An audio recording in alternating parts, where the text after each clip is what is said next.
students, we have learned a lot of things regarding forecasting.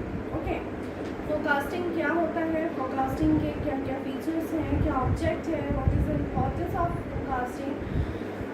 Now ये forecasting जिस चीज़ से work करता है, जिन चीज़ों पे, जिन फैक्टर्स को लेके वर्कआउट करता है, उसे हम क्या बोलते हैं, theories. different theories we have regarding forecasting. Okay, theories, what exactly the theory is? Her conditions को, हर level of factors को, हर ideas को जब हम different तरीके से सोच के वर्कआउट करते हैं, जिन पैमानों को लेकर, जिन पद्धतियों से हम उसे काम करते हैं, those are called theories, because these theories help you out to know, to describe or to get an idea regarding forecasting. ये सारी जो theories होती हैं वो आपको हेल्प करती हैं फोरकास्टिंग किन किन तरीकों से हो सकती है. मतलब आपको क्या ध्यान में रख के, किन किन बातों को ध्यान में रख के आपको फोरकास्टिंग करना है, वो क्या कहलाती है, theories of forecasting. So the first one is action and reaction. What is action and reaction? hope you all know the Newton's theory, Newton's third theory. मतलब न्यूटन्स का जो तीसरा थ्योरी है, जो workout of action, every action has its own and opposite reaction. Okay, हर एक action का reaction होता है. हाथ का ये हिस्सा है तो ये हिस्सा भी है. Okay, if you are having an idea, if you are implementing those ideas, so think about the result of that ideas. Understood? आप कोई भी चीज जो सोच रहे हो, जो कर रहे हो, वो एक्शन होता है. Okay, but the result of those action are called reaction. So this theory of forecasting, first theory is every action has its own reaction. किस थ्योरी पे काम करता है?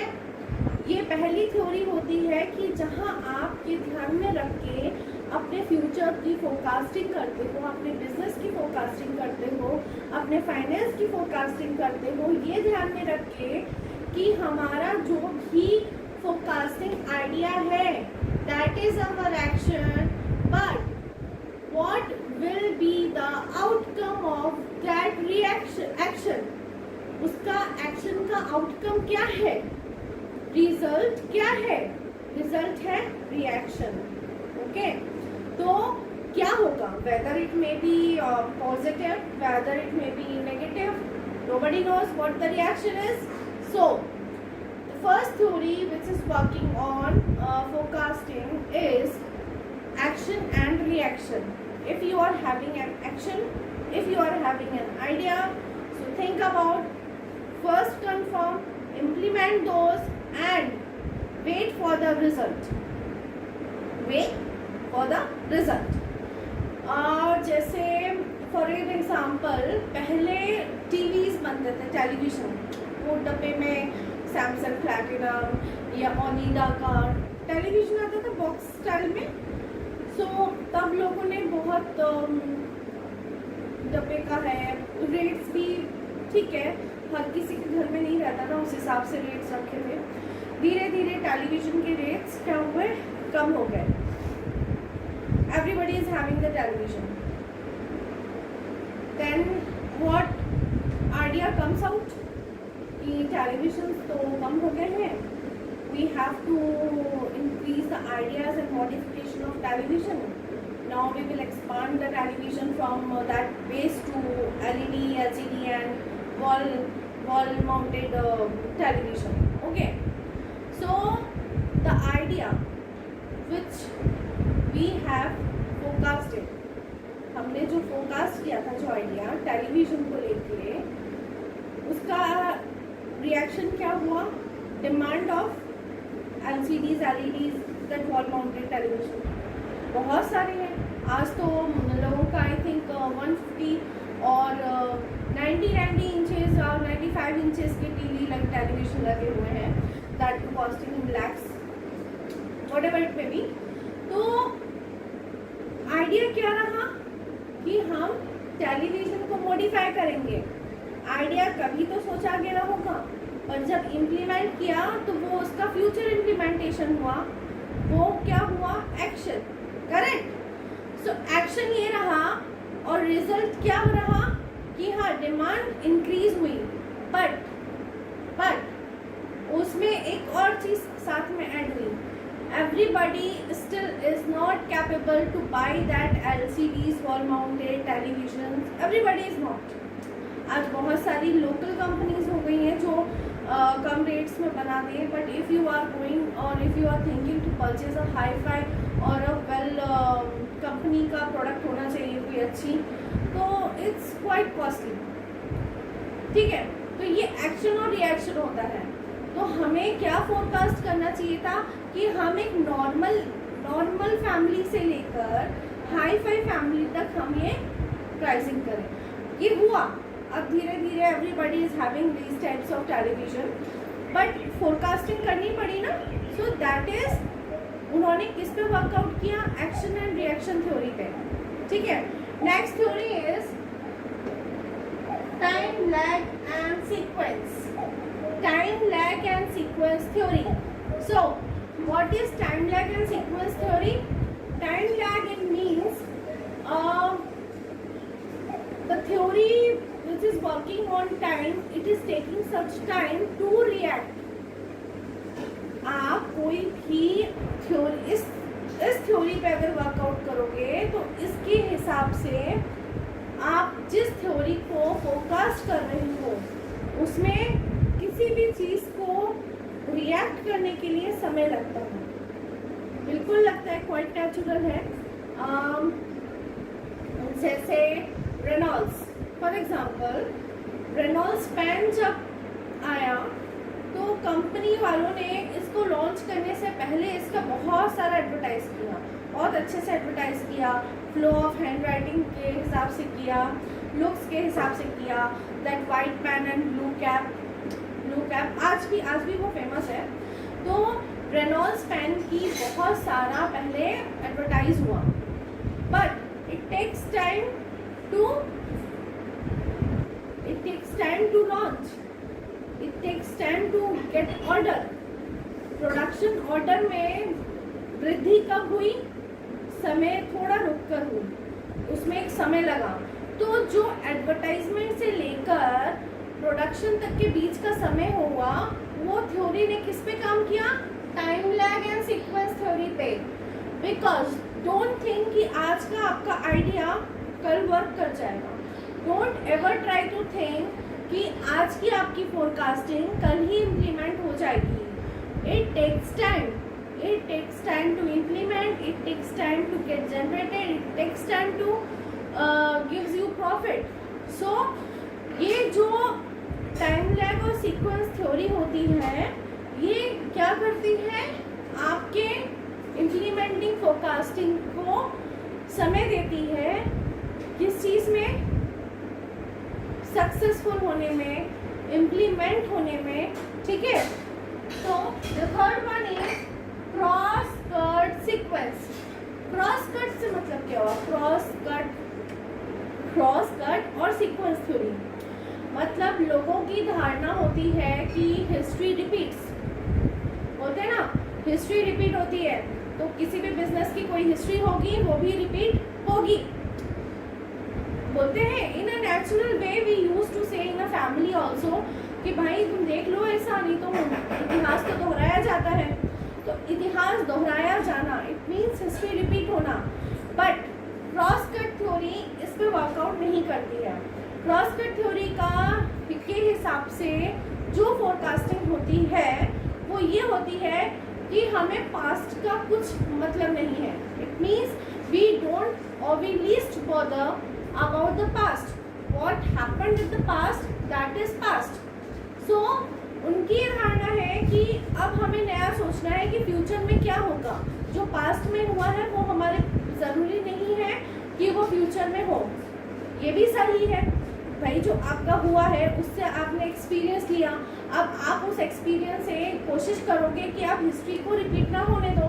मतलब आपको जो लॉस हुआ, जो भी मिस हैपनिंग हुई, अनसर्टेनिटी आई, वो आप नहीं आने दोगे. जो नहीं आने दोगे तो उसके लिए आप सिर्फ फ्यूचर की फोरकास्टिंग करोगे. तो वो क्या कहलाती है? क्रॉस कट और sequence theory. Cross cut and sequence theory के बाद नेक्स्ट थ्योरी आती है economic rhythm theory. Economic rhythm theory exactly economic rhythm theory से हम हमारी बहुत सारी फोरकास्टिंग ऐसे करते हैं जो आपको सिंपलिक फ्लो देती है. मतलब न ज़्यादा आपने कुछ अपनी फोरकास्टिंग में कुछ ज़्यादा एक्सपेक्टेशंस करी हैं, न ज़्यादा आपने उसको लैक रखा है. किसी भी चीज़ की लैकिंग नहीं होने दी और किसी भी चीज़ को हाई ग्रेड पे नहीं जाने दिया. आपने उसको इकोनॉमिक रखा. It means a forecasting where you are not expecting much or where you are not expecting less. You are in the mid of that lack and excess. तो जो economic theory होती है वो आपको नॉर्मलाइज होने में help out करती है. ये बताती है कि आप वहाँ पे किस तरीके से फोरकास्ट करोगे बिजनेस के लिए, जहाँ पे आपको इकोनॉमिक रिजल्ट मिलते रहे. और इकोनॉमिक रिजल्ट मिलने के लिए क्या होता है कि आप अपने बिजनेस आइडियाज़ को जितना सिंपल रखेंगे, जितना बहुत ही शॉर्ट स्वीट रखेंगे, उतना ही आपके लिए इजी होगा इम्प्लीमेंट करना.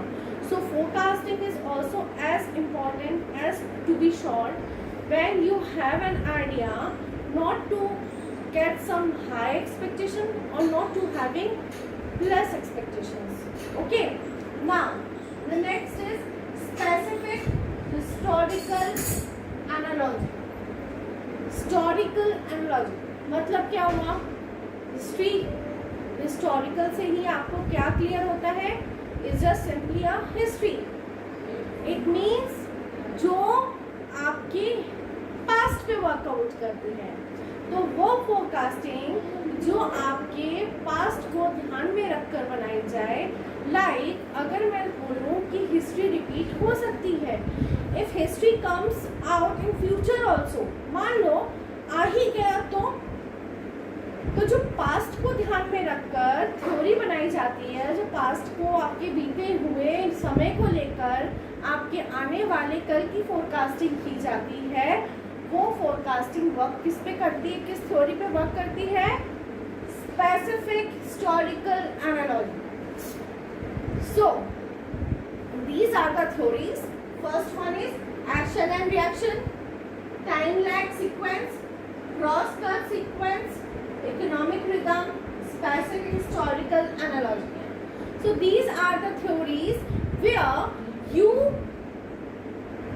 build your idea regarding forecasting by deciding the theory कि आपको कौन सी थ्योरी पे काम करना है. आप अपने बिजनेस को लेकर, आप अपने फाइनेंस को लेकर किस थ्योरी को लेकर काम करना चाहते हो. You have to decide first which theory will work out on your business idea, on your business plan. So this is how it comes much easier for us to select, to make our forecasting ideas when we already have decided in which theory we will work out. जब हम अपनी theory का अनुमान लगा लेते हैं कि किस थ्योरी पे हमारा बिजनेस वर्कआउट करेगा, हमें पास्ट की थ्योरी को लेके चलना है कि हमें फ्यूचर का ही लेके चलना है, कि हमें समय को लेकर चलना है, कि हमें हर एक्शन रिएक्शन को लेकर चलना है, या इकोनॉमिक वे में ही रहना है. अगर हम ये जब डिसाइड कर लेते हैं तब हमारे लिए ये बहुत आसान हो जाता है ये करना कि हम हमारे आइडियाज को फ्यूचर में कैसे बिल्ड कर सकते हैं, या कभी कुछ होना अनहोनी होती है तो हम इस फोरकास्टिंग को इम्प्लीमेंट कर सकते हैं सक्सेसफुल तरीके से। अंडरस्टूड? सो फोरकास्टिंग जितनी जरूरी है आपके बिजनेस के लिए उतनी ही जरूरी है आपके फाइनेंस के लिए, because a good business gives you a good finance, that we all know very well. Business चलेगा तो फाइनेंस आएगा, और फाइनेंस कब आएगा? जब एक अच्छा प्लान वर्कआउट करेगा। और एक अच्छे प्लान के लिए क्या जरूरी है? एक अच्छी successful good forecasting. So I hope everything is clear regarding theory to you all. If you have any doubts or if you have any conflictions regarding this theory or regarding about your subject, you may ask or you may comment on this YouTube channel, where we are going to give you all study material. So hope everything is understand and clear to you. Have watched this video, have learn this theory and have be in your subject very clear. So thank you till now, be safe, thanks. अब छोटा था।